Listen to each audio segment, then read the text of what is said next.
সুন্দৰ আছে ফুলৰ মন্ত হৰত্ৰী মাতে খেজাজি মান ফুল প্ৰভাতে প্ৰভাতে মই উপস্থিত আছো ঐতিহ্যমণ্ডিত নেহৰু মৈদানত আৰু ইয়াতে 9 তাৰিখৰ পৰা হ'ব গ্ৰন্থমেলা এক বিপুল সম্ভাৰ লৈ তেজপুৰ ছাত্ৰ সন্থা আৰু তেজপুৰ সাহিত্য উৎসৱ সমিতিয়ে বিভিন্ন কাৰ্যক্ৰমণিকাৰে প্ৰয়াস কৰিছে আৰু ইয়াত উপস্থিত হ'ব অসমৰ বিশিষ্ট গণ্যমান্য ব্যক্তিসকল প্ৰণৱ কুমাৰ বৰুৱা উপস্থিত থাকিব কৌশিক নন্দন উপস্থিত থাকিব চক্ৰপাণি বৰুৱা উপস্থিত থাকিব আৰু এই গ্ৰন্থমেলা এক বিপুল সম্ভাৰ সাজু হৈছে বহুদিনীয়া এক প্ৰত্যাহ্বানৰ পিছত এই গীতাৰ্থ আছে গ্ৰন্থমেলাৰ কাৰণে প্ৰস্তুতি কৰিছে তেওঁলোকে আৰু লগতে সাহিত্য উৎসৱো আছে এক আকৰ্ষণীয় অনুষ্ঠান বহু বিৰতিত গীতাৰ্থ কেনেকুৱা অনুভৱ কি ক'বা হয় আমি তেজপুৰ সদৰ আঞ্চলিক ছাত্ৰ সন্থাই অহা 9 তাৰিখৰ পৰা 15 ডিচেম্বৰলৈকে আমি তেজপুৰ গ্ৰন্থ মহোৎসৱ আয়োজন কৰিছোঁ আৰু বিভিন্ন ইয়াত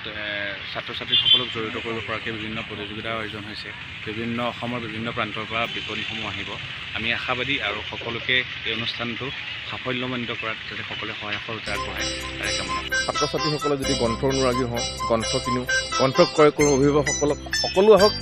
আমি তেজপুৰবাসীৰ তৰফৰ পৰা সকলো ৰাইজলৈ বিনম্ৰ আহ্বান জনাইছোঁ ঐতিহ্যমণ্ডিত সাংস্কৃতিক নগৰী নেহৰু মৈদানত যি গ্ৰন্থমেলা 9 তাৰিখৰ পৰা আৰম্ভ হ'ব সকলোকে আহ্বান জনাইছোঁ আহক আপোনালোক